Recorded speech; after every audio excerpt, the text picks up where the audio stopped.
छोटी सी पुरानी मुरली है 2862 की।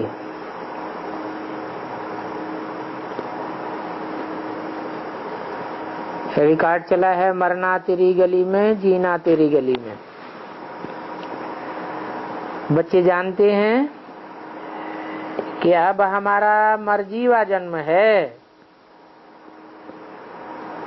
अर्थात हम जीते जी इस पुरानी दुनिया से मर गए।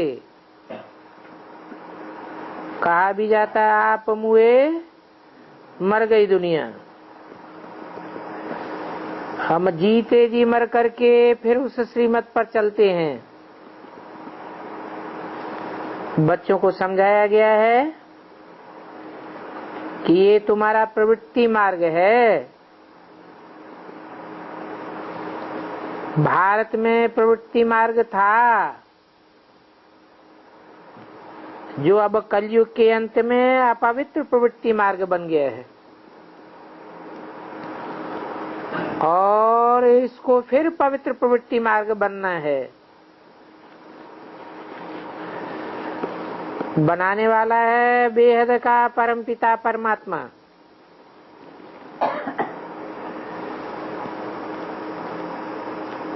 और वो प्रवृत्ति मार्ग होता ही सतयुग में है। सतयुग स्थापन करने वाला भी सत्य बाप है। तो बाप बच्चों को समझाते हैं कि अपवित्र से पवित्र और पतित से पावन बनना है। ये कलयुगी दुनिया है पतित, और नई सतयुगी दुनिया है पावन। प्रवृत्ति मार्ग में मेल और फीमेल दोनों को पवित्र बनना है।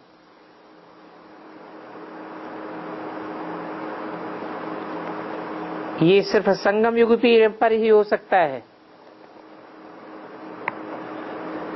कि मेल और फीमेल दोनों ही पवित्र बने, क्योंकि अभी हम पवित्र प्रवृत्ति मार्ग की दुनिया के मालिक बनते हैं। संन्यास धर्म को तो 1500 वर्ष हुए।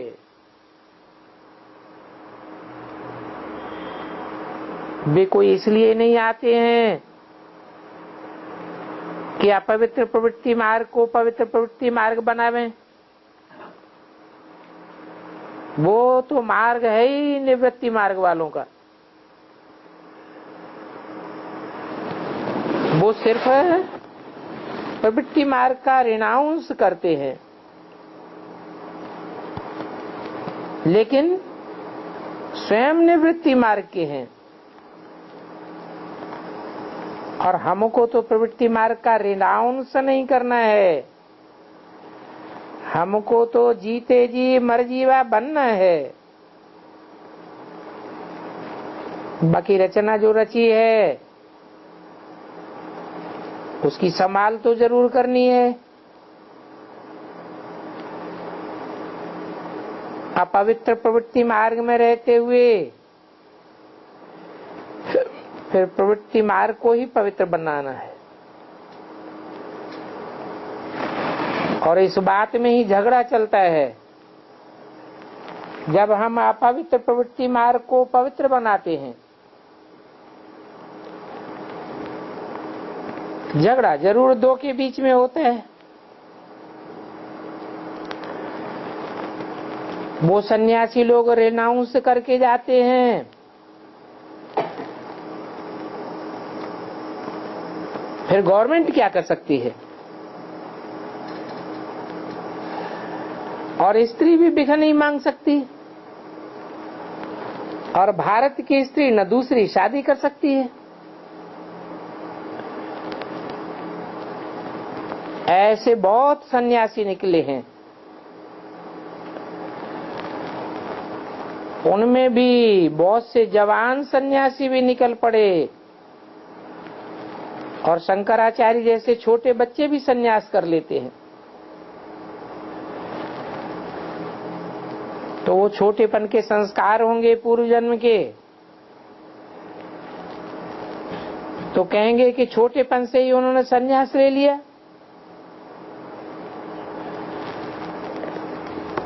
अब हम बच्चों को तो ये संन्यास धर्म के संस्कार नहीं डाले जाते हैं। यहाँ तो समझाया जाता है कि गृहस्थ व्यवहार में रहना है, जैसे राजा जनक मिसल, और ये तुम्हारा अंतिम जन्म है। अगर अपवित्र प्रवृत्ति मार्ग को पवित्र बनाना है तो उसके लिए संगम जरूर चाहिए, क्योंकि कलयुग के अंत में होता है अपवित्र प्रवृत्ति मार्ग संपूर्ण, और संपूर्ण अपवित्र प्रवृत्ति मार्ग को संपूर्ण प्रवृत्ति मार्ग संगम पर ही बनाया जा सकता है। अपवित्र सृष्टि को ही बदलना है। नरक को अपवित्र कहेंगे और स्वर्ग को पवित्र कहा जाता है। ये हेल की दुनिया है, वो हेवन है। बाकी सूक्ष्म वतन में तो स्वर्ग नरक की बात ही नहीं है, ये स्थूल वतन की ही बात है। ये स्वर्ग और नरक यहाँ स्थूल वतन में होता है, और हिस्ट्री भी ऐसे ही बताती है। जब नई सृष्टि थी तो पवित्र देवताओं का राज्य था। 28, 62 की वाणी का दूसरा पेज। तो जरूर पतित दुनिया में आकर के वो पवित्र दुनिया स्थापन की होगी। ऐसे नहीं वो पवित्र दुनिया में आकर के पवित्र दुनिया स्थापन करेंगे, नहीं। क्रिश्चियन धर्म यदि पहले से ही हो तो फिर क्राइस्ट आकर के क्रिश्चियन धर्म थोड़े ही स्थापन करेगा।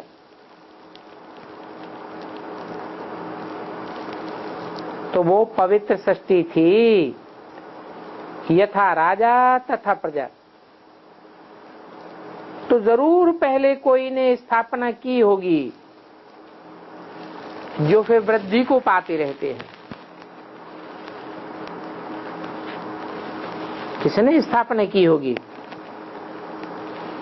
स्थापना करने वाला जरूर एवर प्योर चाहिए।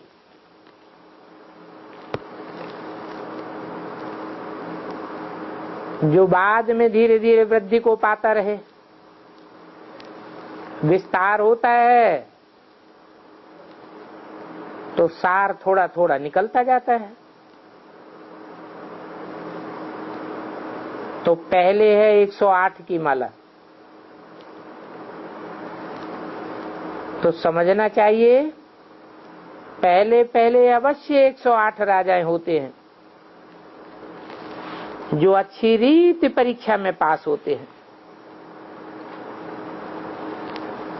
और होते भी कौन सी युग में हैं? जरूर संगम युग में हुए होंगे, परीक्षा पास की होगी। राजाओं की वृद्धि भी होती है, क्योंकि सतयुग त्रेता दोनों में मिला करके प्रिंस प्रिंसेस 108 तो नहीं हो सकते। त्रेता के अंत तक फिर उनकी माला 16,108 दिखलाते हैं।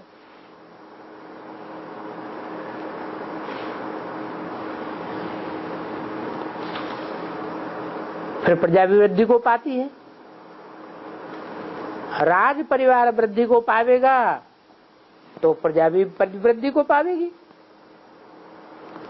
तो ये भी समझना चाहिए कि 8 अथवा 108 बनने वाले जरूर कोई बहुत तीखी आत्माएं होंगी।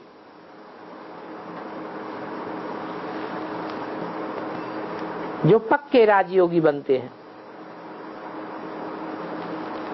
अपने पास देखो जो गुप्त गोपिकाएं हैं वो बहुत हैं, जो माला में आने वाली हैं, घर बैठे भी ज्ञान में उछलती रहते हैं। और गुप्त रहते हुए भी बहुतों को ज्ञान देते रहते हैं। तो बाप समझाते हैं ये पवित्र प्रवृत्ति मार्ग संगम युग पर स्थापन होता है।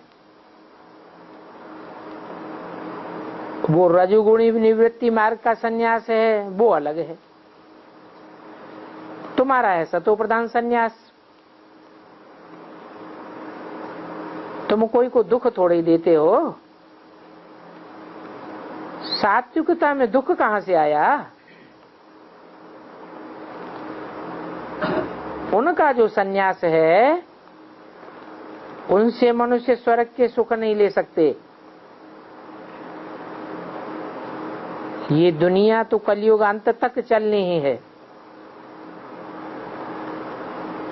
और इस धर्म को तो सतो रजो तमो से पास होना ही है।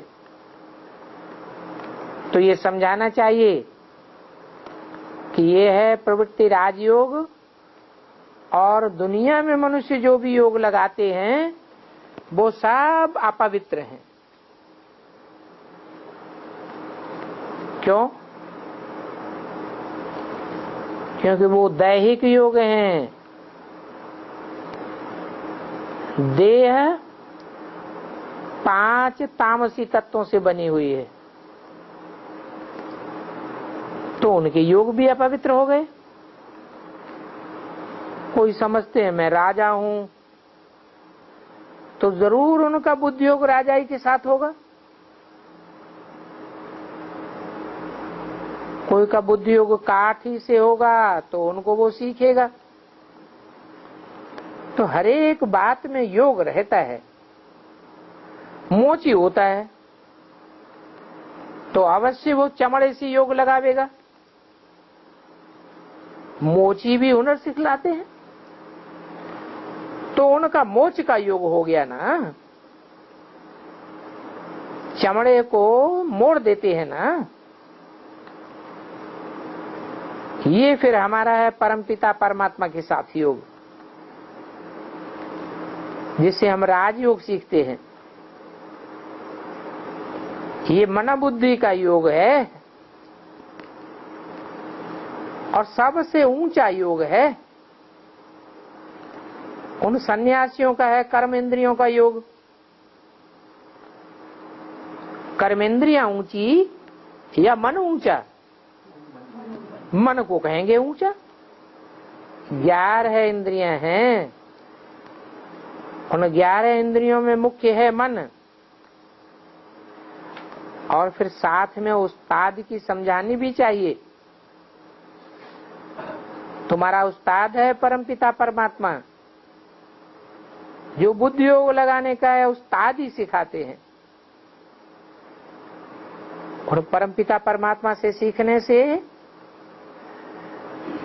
तुम जरूर स्वर्ग में जावेंगे।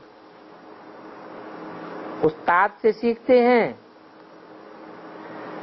तो उस्ताद की कमाई को भी याद करते हैं। फिर जो सीखने वाले हैं वो भी तीखे चले जाते हैं। सभी का उस्ताद से योग होता है और हमारा योग है उस उस्ताद से जिसको गाइड, बाप, टीचर, सदगुरु कहते हैं। जानते हैं कि वो बाबा अथवा साजन हमको लेने आया हुआ है। हमारी कर्मेंद्रियों को नहीं ले जावेगा, इंद्रियों को नहीं ले जावेगा,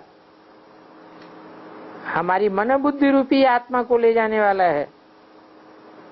हम उनके बंदे हैं, हम हैं ही मन बुद्धि रूपी आत्मा। ले जाने वाले बाप को टीचर और सदगुरु के रूप में हम जानते हैं, वो हमको शिक्षा देते हैं। माया पर जीत पाने की शिक्षा देते हैं। माया हमारे मन को बहलाए लेती है, बाप हमको छुड़ाते हैं माया से। उन्होंने फिर दिखाया है, कृष्ण अर्जुन का उस्ताद था। अब कृष्ण तो देहधारी,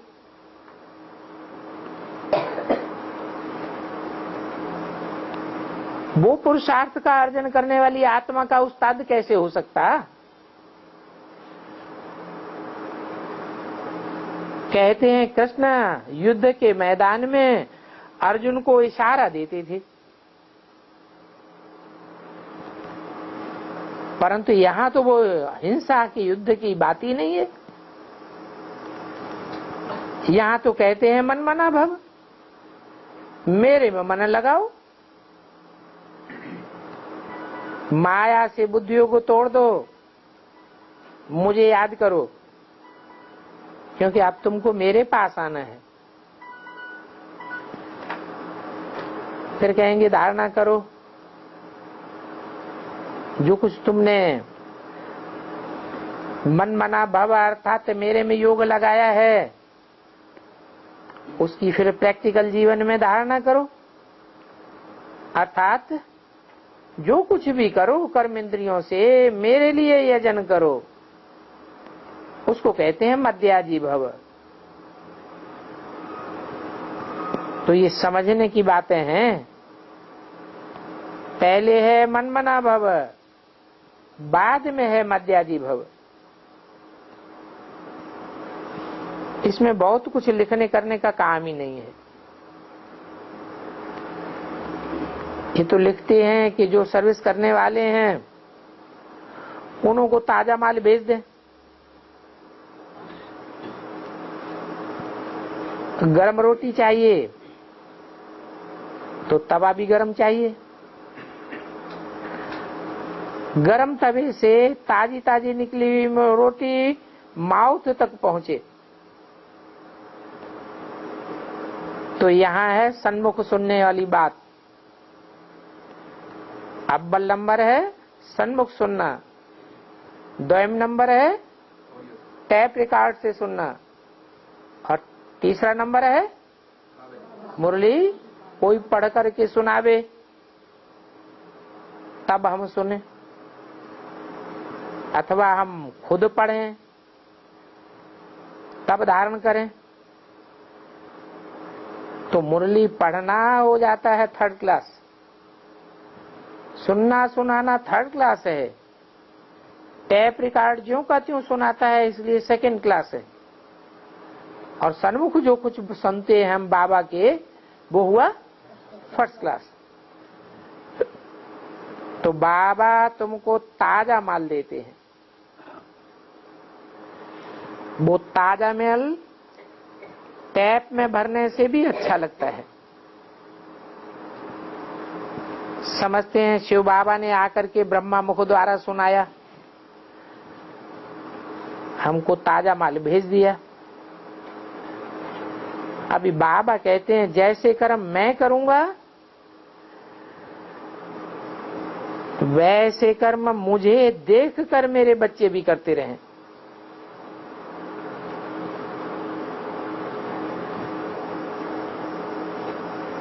वो तो भक्तों को भी संभालते रहते हैं। कौन? भगवान। और भक्तों को फल भी देते हैं भक्ति का। क्या फल देते हैं? भक्ति का फल देते हैं, ज्ञान। तो हमको ज्ञान से फल देते हैं, और एक जन्म का फल नहीं देते हैं, 21 जन्म भविष्य सुख का फल देते हैं। वो तो दाता है। भक्ति मार्ग में उन्हों को राजी करते आए हैं 63 जन्म। इस समय भी उनको हम राजी करते हैं। उनको राजी करने के लिए हम कितना दौड़ दौड़ करते हैं।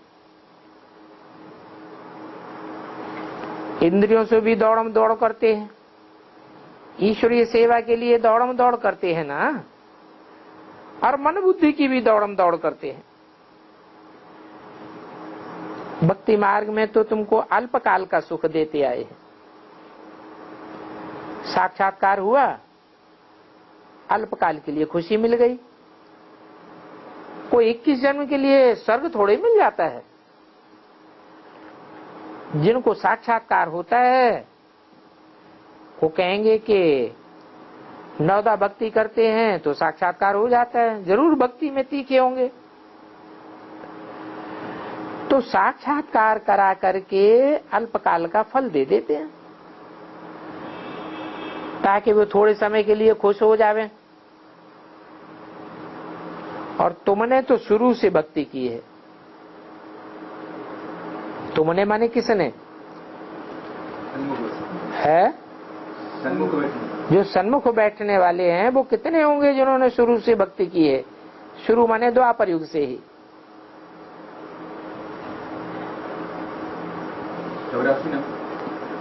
84 लाख ने 84 जन्म लेने वाले कितने हैं? वो तो 9 लाख भी होते हैं, परंतु 9 लाख तो सन्मुख नहीं सुनते हैं। 4.5 लाख सन्मुख सुनते भी हैं, लेकिन उनमें 4.5 लाख प्रवेश करके उनकी इंद्रियों से सुनते हैं सन्मुख, अपनी इंद्रियों से सन्मुख नहीं सुनते।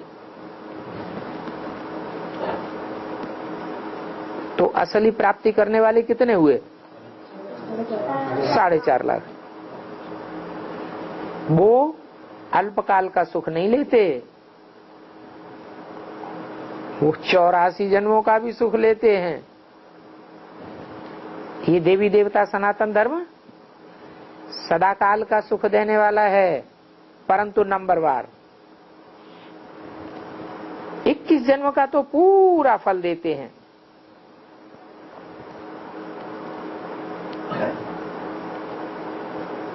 तो बताओ, जो फल देने वाला है, झोली भरने वाला है, वो कोई है ना? कोई है ना? क्या मतलब? ब्रह्मा बाबा ने तो शरीर छोड़ दिया, वो तो गया। अब झोली कौन भरने वाला? एक निराकार है झोली भरने वाला, परंतु साकार तो जरूर चाहिए। 2 बिगर तो काम चल न सके। एक द्वारा हो तो भक्ति चल भी नहीं सकती है, और भक्ति भी तो जरूर दूसरे की जाती है,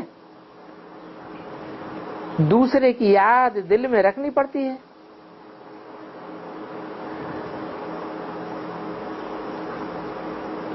बल कोई अपन को ऊंचा समझे तो भी भक्ति करेगा तो दूसरे से मिलने के लिए करेगा। अच्छा, ये मुरली तो अधूरी है।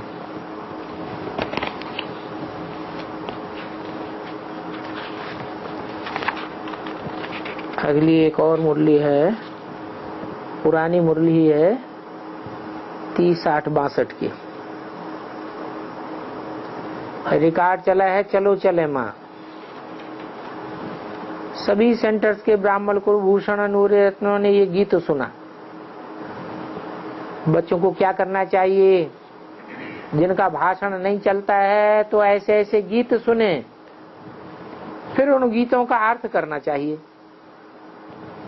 कुछ न कुछ मेहनत तो करनी पड़े, मेहनत बगैर ऊंच पद कैसे मिलेगा? स्वर्ग जिसको हेवन कहते हैं उसको तो सभी याद करते हैं। तो ये गीत किस तरफ का इशारा कर रहे हैं? चलो चले माँ सपनों के गांव में। वो कौन सा सपनों का गांव है? ये स्वर्ग के सपने तुम अभी देखते हो। इस समय वो माँ जगदम्बा यहाँ चेतन में है और वहां उनके जड़ चित्र हैं। और ये बात भी तो सब मानते हैं कि पुनर्जन्म भी सभी लेते हैं। ये मम्मा पापा भी पुनर्जन्म लेते हैं। जो भी ऊंचे से ऊंचे हो गए हैं वो सब पुनर्जन्म लेते लेते इस समय तमो प्रधान बन गए। ये कांटों की दुनिया है, तब तो कहते हैं माँ अभी चलो जहाँ कोई गम ना हो, कोई दुख ना हो। तो ये सब बातें जगदम्बा अभी सुन रही है। वो जगदम्बा भी पुनर्जन्म लेते लेते अब अंतिम जन्म में है, मनुष्य 84 जन्म लेते हैं तो जरूर पुनर्जन्म भी सिद्ध होता है, कर्म भी सिद्ध करते हैं। ऐसे कब कोई कह न सके पुनर्जन्म होता नहीं है। लिखा हुआ भी 84 का चक्र, वो लोग 84 लाख कह देते हैं और हम 84 का चक्र कहते हैं। तो बच्चे चाहते हैं अब माँ चलो, क्योंकि ये जगदम्बा है, सारे जगत के मनुष्य इनको माँ कहते हैं। प्रैक्टिकल में अब वो जगदम्बा है जिनके लिए ही गीत है।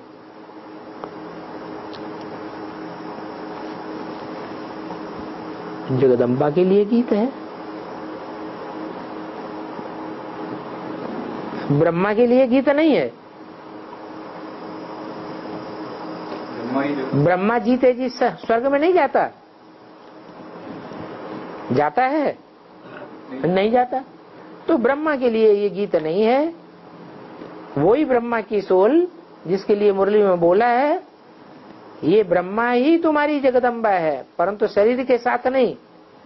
शरीर छोड़ने के बाद यही ब्रह्मा की सोल कोई माता के चोले में प्रवेश करती है, तब उनकी पूजा होती है, मंदिर बनते हैं, मूर्तियां बनती हैं।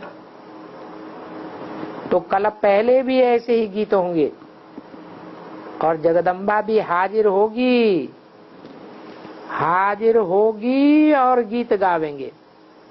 कौन सी जगदम्बा? ब्रह्मा कुमारियां क्या समझेंगी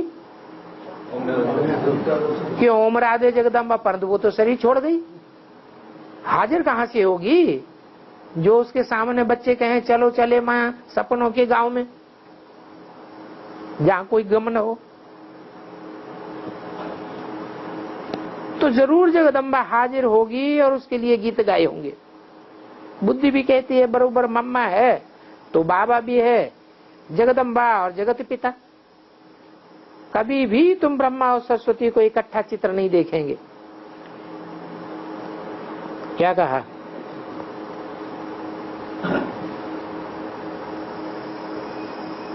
दिलवाड़ा मंदिर में भी जगदम्बा का चित्र अलग रखा है और कोठरी में वो जगदम्बा पर्दे नशीन होकर के बैठी है। कहाँ की यादगार? पर्दा नशीन। कैसे?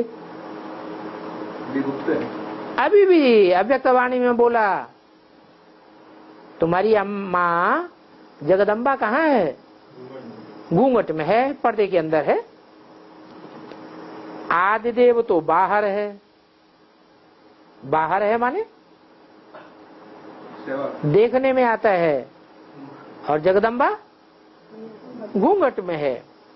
ब्रह्मा सरस्वती की जोड़ी कभी दिखाते नहीं हैं।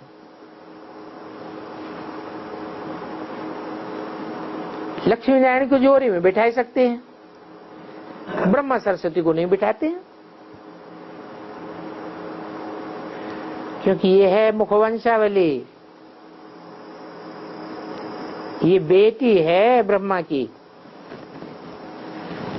तो उनको बाजू में कैसे बिठावेंगे? बाजू में तो पत्नी को बिठाया जाता है, और जगदम्बा को बाजू में बिठावें फिर तो सबको बिठाना पड़े।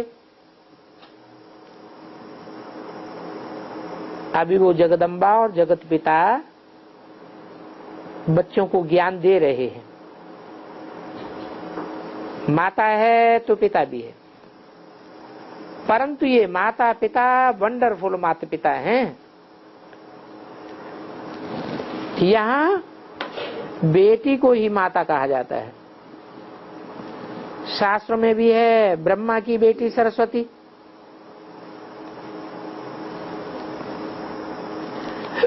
तो बच्चे कहते हैं फूलों के गांव में ले चलो, और गांव तो जरूर मनुष्यों के लिए ही होंगे। इस सारी सृष्टि में मुख्य तो मनुष्य ही है ना।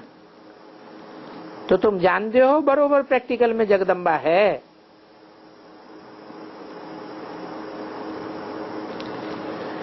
बच्चे कहते हैं माँ सपनों के गांव में ले चलो, तो तुम सब वहां चलने के लिए ही पुरुषार्थ कर रहे हो जहां इस दुनिया में कोई गम नहीं होगा। जगदम्बा सरस्वती और ब्राह्मण बैठे परमपिता परमात्मा से ज्ञान सुनते हैं, शूद्र तो नहीं सुनेंगे। क्या कहा है? माना वो तथाकथित ब्रह्मा कुमार कुमारी क्या शूद्र हैं? है? जो सन्मुख बैठ करके परमपिता परमात्मा से ज्ञान नहीं सुनते हैं? अधूरा ब्राह्मण है, माना शूद्र नहीं है। आप कहते अधूरा ब्राह्मण और बाप कहते हैं? जो सन्मुख बैठ सुनते हैं वो हैं जगदम्बा सरस्वती ब्राह्मण, जो परमपिता परमात्मा से ज्ञान सुनते हैं।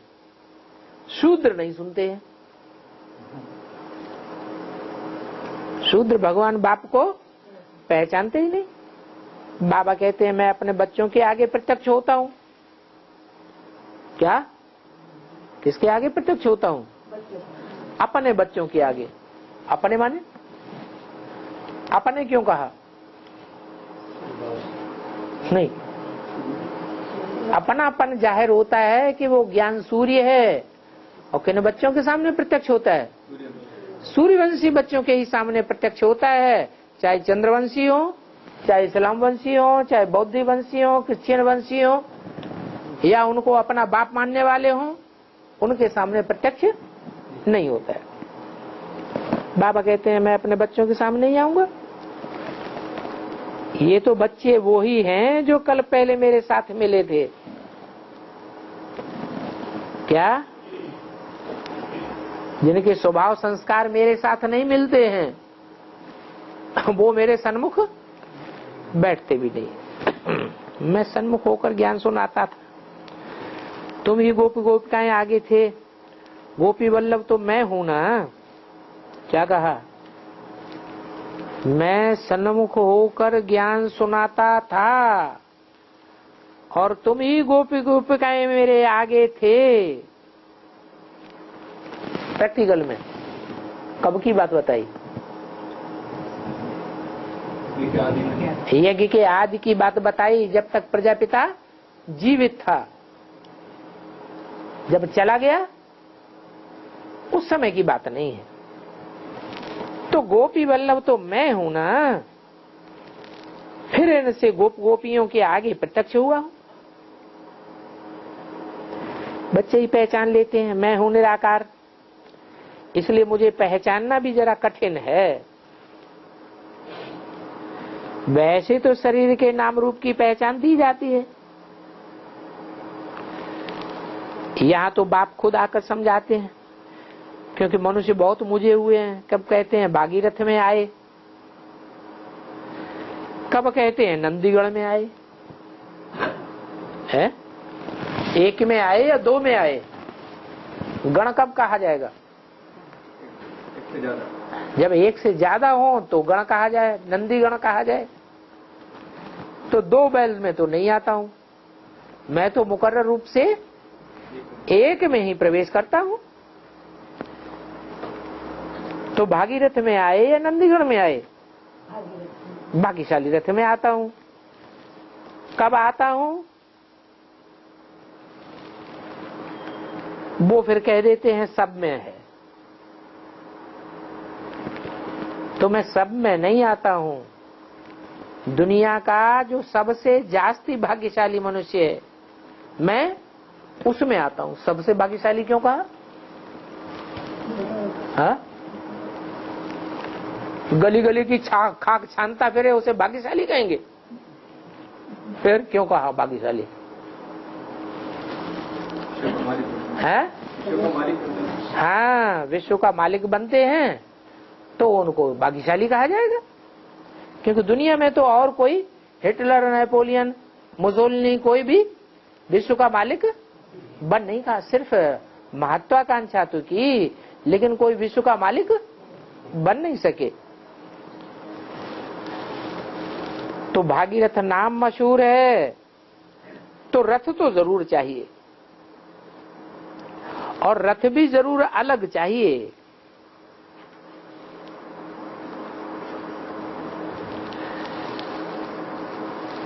इस रथ को ही अश्व भी कहते हैं।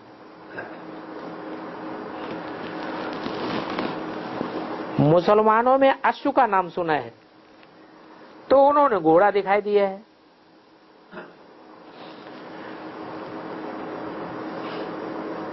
मुसलमानों ने अश्व लिया है, और हिंदुओं में क्या गाया हुआ है? रथ गाया हुआ है। ऐसा अंतर क्यों है? हैं? मुसलमानों में अश्व गाया हुआ है। अश्व किसकी यादगार है? ये मन रूपी घोड़े की यादगार है। हुसैन है हमारा बाबा, वो हुसैन हसीन दुनिया स्थापन करते हैं और इस अश्व में आते हैं। इस अश्व में माने कौन है अश्व? इस अश्व में आते हैं। किसकी तरफ इशारा किया? ब्रह्मा की तरफ इशारा किया। तो ब्रह्मा को बैल कहो, घोड़ा कहो, बात एक ही हो गई। और वही घोड़ा शरीर छोड़ने के बाद फिर किस में प्रवेश करता है? प्रजापिता में प्रवेश करता है। तो मुसलमान घोड़े को उठा लेते हैं और हिंदू रथ को उठाते हैं, क्योंकि रथ तब कहा जाता है जब 10 इंद्रियां मौजूद हों।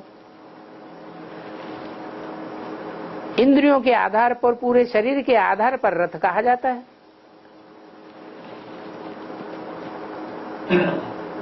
जो सब प्रकार के संबंध हैं वो मनुष्यों में जोड़े जाते हैं या जानवरों में जोड़े जाते हैं? मनुष्यों में जोड़े जाते हैं। तो मुसलमान लोग घोड़ा निकालते हैं, समझते हैं हुसैन ने सवारी की थी। किसके ऊपर है? नहीं, हुसैन कौन हुआ? मुसलमान निराकार को मानते हैं या साकार को मानते हैं? निराकार को मानते हैं। तो वो समझते हैं अल्लाह मियां निराकार ने अश्व के ऊपर सवारी की थी। वो कहाँ की बात बोलते हैं? मुसलमान तो आकर के डायरेक्ट ज्ञान नहीं सुनेंगे, तो कहाँ की बात बोलते हैं? संगम में भी कौन सा समय ना, जब प्रजापिता शरीर छोड़ जाता है, यज्ञ छोड़ जाता है, उसके बाद यज्ञ किसके अंडर में चलता है? मुकर्रर रथ के अंडर में चलता है या घोड़े के अंडर में चलता है? घोड़े के अंडर में चलता है, इसलिए वो अश्व का नाम लेते हैं। हुसैन ने सवारी की अश्व के ऊपर। अब यहाँ लड़ाई आदि की तो कोई बात ही नहीं है। धर्म स्थापक जो भी होते हैं वो कोई भी आकर के लड़ाई करना नहीं सिखाते, वो लड़ाई आदि नहीं करते हैं। तो जब कोई भी धर्म पिता ने लड़ाई करना नहीं सिखाया तो ऊंचे से ऊंचे बाप कैसे हिंसक युद्ध करना सिखाएगा? हम धर्म स्थापन करते हैं ना, बहुत मीठी मीठी बातें बच्चों को समझाई जाती हैं। हर बात में सिद्ध होता है कि परमात्मा एक ही है। कोई दान पुण्य करते हैं तो भी कहा जाता है कृष्णार्पणम, श्री कृष्ण शरणम, ऐसे कहते हैं ना। अब बाप समझाते हैं इन दो का मिलन कैसे होता है। किन दो का मिलन?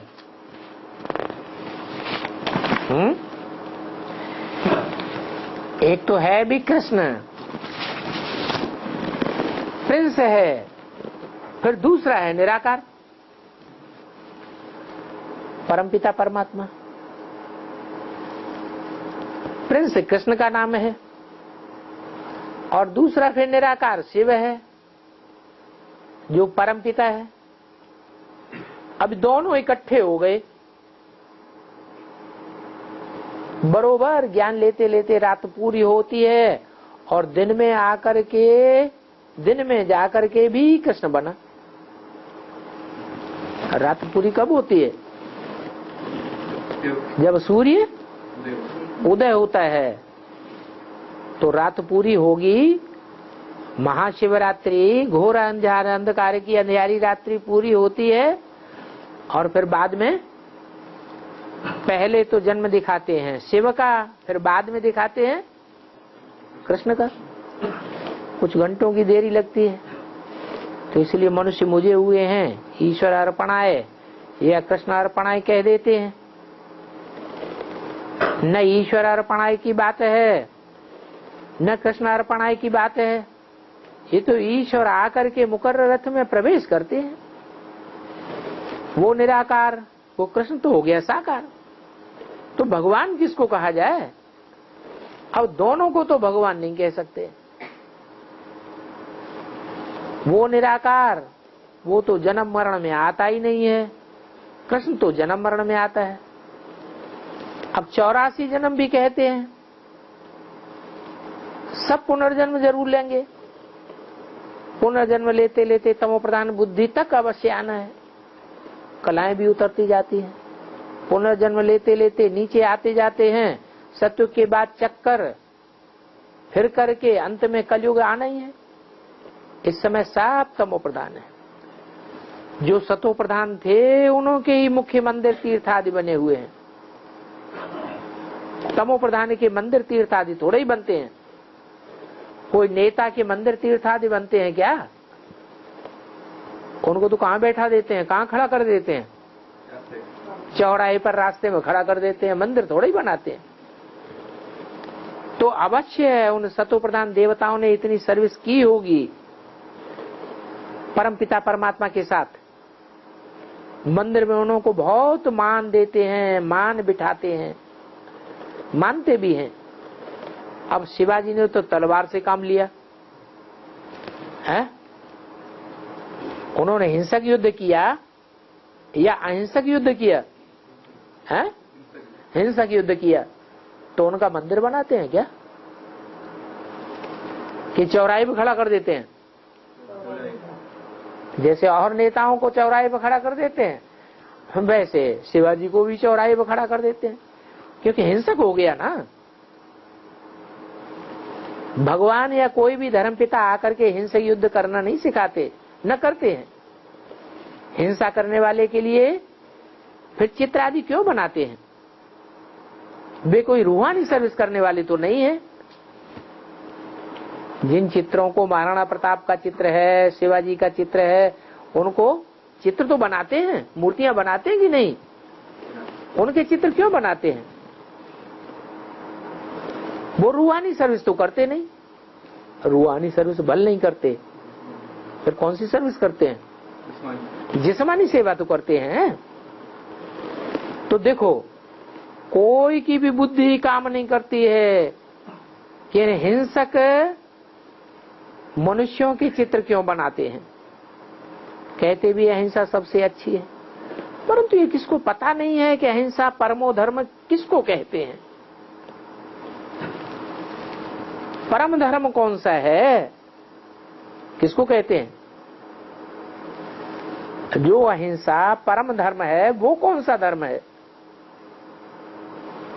कोई की बुद्धि नहीं चलती कि हिंसा दो प्रकार की होती है।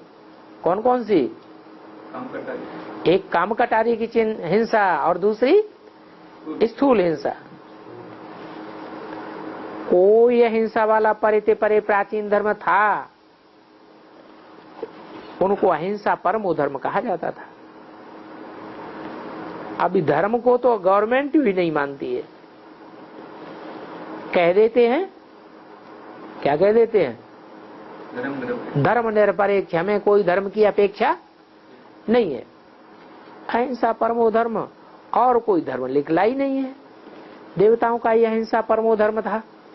काम कटारी न चलाना, ऐसा कोई भी शास्त्रों में नहीं है। ऐसे कोई नहीं कहते हैं कि हम नग्न होने से बचाते हैं। अब द्रौपदी कोई एक तो नहीं थी, ये तो बाप आकर के सारी राजधानी स्थापन करते हैं। राजयोग सिखाने वाला बहुतों को पढ़ाते होंगे। मम्मा है ज्ञान ज्ञानेश्वरी। ज्ञान बगैर कोई भी फूलों के गांव में जा ही नहीं सकता। कांटे जब तक ज्ञानामृत न पीवे तब तक फूल नहीं बन सकते। अब ये गीत तो रेडियो में भी आता है, इसका अर्थ तुम जानते हो। जगदम्बा की जीवन कहानी कितनी वंडरफुल है।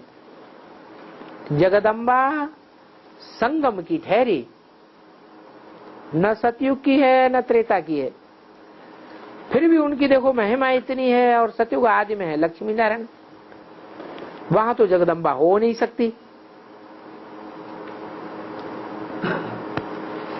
लक्ष्मी को जगदम्बा कहा भी नहीं जाता, वो तो लक्ष्मी नारायण है तो राजा रानी है। उनको अपना प्रिंस होगा, किनको? लक्ष्मी नारायण को अपना प्रिंस होगा। तो सिद्ध होता है जगदम्बा जगत पिता रचने वाले रचयिता हैं और वो लक्ष्मी नारायण है पालना करने वाले। ऐसी ऐसी बातें बड़ी युक्ति से क्लियर करके समझानी है।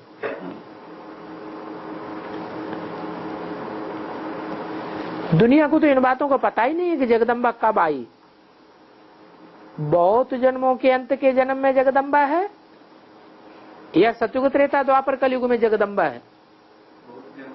क्यों सतयुग त्रेता द्वापर कलयुग में क्यों नहीं? सारी जगत सारे धर्मों में होता। सारा जगत माना सारे धर्म 500-700 करोड़ की दुनिया सतयुग त्रेता द्वापर कलयुग में होती ही नहीं है। तो बहुत जन्मों के अंत में जगदम्बा है। ब्रह्मा के लिए भी गाया जाता है। हम जानते हैं बरोबर ये जगदम्बा अपने 84 जन्म भोग अब अंतिम जन्म में है। ब्रह्मा की मुखवंशावली बनी है, इनका नाम रखा है जगदम्बा। सन्यासियों को जगत पिता व जगत टीचर नहीं कहेंगे, उनको तो शास्त्र सुनाने वाले टीचर कह सकते हैं। गुरु तो सदगति दाता एक ही है। समझाया जाता है सत्य का संग तारे को संग बोरे। तो सारी दुनिया डूबती जा रही है कुसंग में, अभी तुम सत्य के संग में आए हो। सत्य का संग तुम्हारे लिए बिल्कुल क्लियर है। बाकी सब हैं कुसंगी, बाप के पास रहते हैं, टीचर के पास भी जाते हैं, बाकी तारने बोलने की बात गुरुओं पर जाती है। गुरु सदगति के लिए और वो फिर दुर्गति दे दे। जो भी कुसंग वाले हैं वे सब दुर्गति देते हैं। सदगति को वे जानते ही नहीं है, स्वर्ग नरक को जानते ही नहीं है। अपन तो जानते हैं, जगत पिता से लेकर के और सभी 84 जन्म लेते हैं। सबको तमो प्रधान में आना ही है। दुनिया इन बातों को नहीं जानती है। तुमको तो ये ज्ञान अभी मिलता है, पहले तो तुम भी अंधे थे। बाबा ने अभी सज्जा बनाया है। अभी जानते हैं श्री कृष्ण जगदम्बा ने 84 जन्म कैसे लिए। धर्म स्थापन करने वाले तो बाद में आते हैं, तो उनके जरूर कम जन्म होंगे, अथवा पिछाड़ी में जो झाड़ में छोटी छोटी टारटारियां निकलती हैं उनके जन्म जरूर अवश्य कम होंगे। ये भी अपन जानते हैं कि ऐसे क्यों कहा जाता है कि लेफ्ट फॉर हेवन, जरूर वहां सुख होगा। उनको गाया ही जाता है सर्वगुण संपन्न 16 कला संपूर्ण संपूर्ण हिंसक मर्यादा पुरुषोत्तम। 30-62 की वाणी का 3रा पेज। जरूर वो देवताएं अच्छे हैं, तब तो हम उनको माथा टेकते हैं। यदि वे भी भगवान और हम भी भगवान, तो फिर माथा क्यों टेकें? आत्मा सो परमात्मा झूठ कह देते हैं ना। मनुष्य 84 जन्म जरूर लेते हैं। कोई ऐसे थोड़े ही कहेंगे सूक्ष्म पतनवासी भी जन्म लेंगे, नहीं, वे जन्म नहीं ले सकते। तो बाबा का तो जरूर उनसे भी न्यारा होगा। ब्रह्मा विष्णु शंकर की भी जयंती मनाते हैं, त्रिमूर्ति ब्रह्मा विष्णु शंकर का चित्र भी देते हैं। वे जन्म मरण में कभी आते ही नहीं है।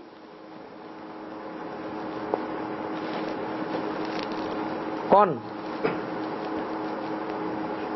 ब्रह्मा विष्णु शंकर कभी भी जन्म मरण के चक्र में नहीं आते। इस समय हम कह सकते हैं कि इसने 84 जन्म पूरे लिए। किसने?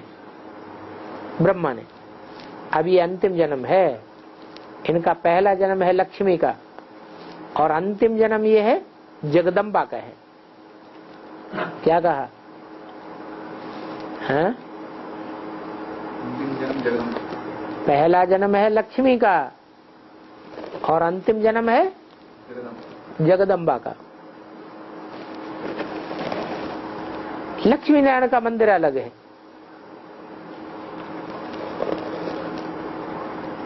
जगदम्बा का मंदिर अलग है, और महालक्ष्मी की भी बात अलग है। देवताओं से तो कुछ न कुछ मांगते रहते हैं, परंतु देवताएं देते हैं अल्पकाल का सुख, और संगमी ब्राह्मण तो 21 जन्मों का सुख देते हैं। ब्राह्मण है ब्रह्मा की मुखवंशावली। नंबर 1 है सरस्वती, जिसको जगदम्बा कहा जाता है। जगदम्बा के मंदिर में भी जाकर के समझाना चाहिए कि ये आई कब। इनके 84 जन्मों का वृत्तांत तुम बतला सकते हो? 84 लाख जन्मों का तो कोई वृत्तांत कर ही नहीं सकता। हम 84 जन्म सिद्ध करके बतलाते हैं, फिर उनकी हिस्ट्री भी लिखनी पड़े। सतो प्रधान इतने जन्म, फिर सतो में इतने जन्म, रजो में इतने जन्म, तमो में इतने जन्म, बरोबर हम लिख देते हैं। दुनिया क्या जाने इन बातों को। अभी हम कृष्ण के मंदिर में जाकर कहेंगे ये तो सतयुग में था, अभी तो कलयुग में है, तो जरूर कृष्ण ने पुनर्जन्म लिया होगा। क्राइस्ट भी पुनर्जन्म लेते लेते इस समय बैगर है।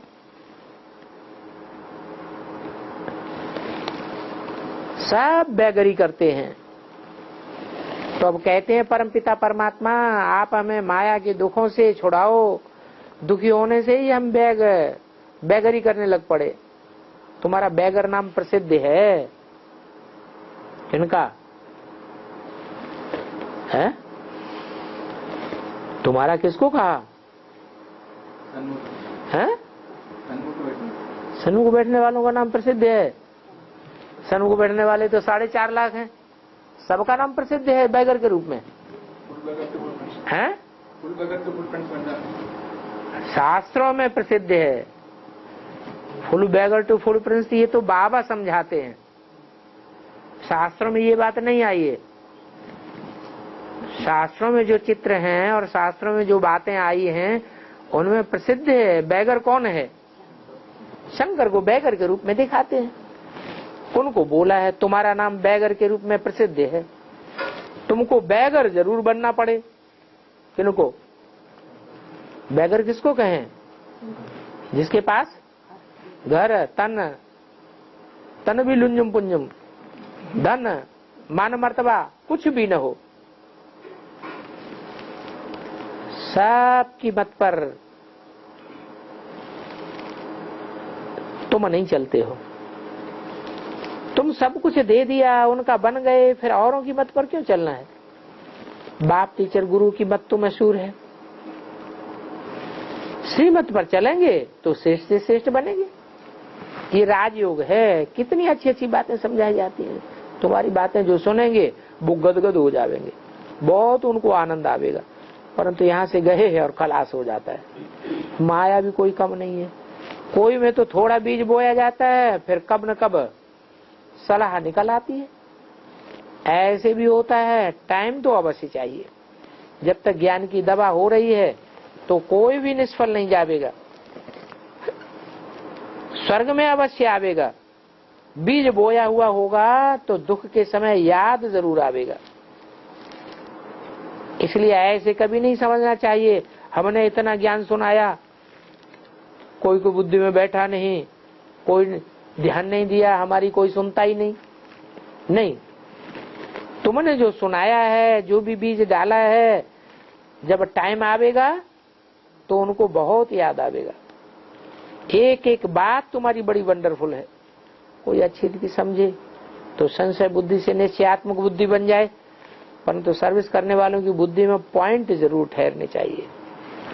अच्छा, ओम शांति।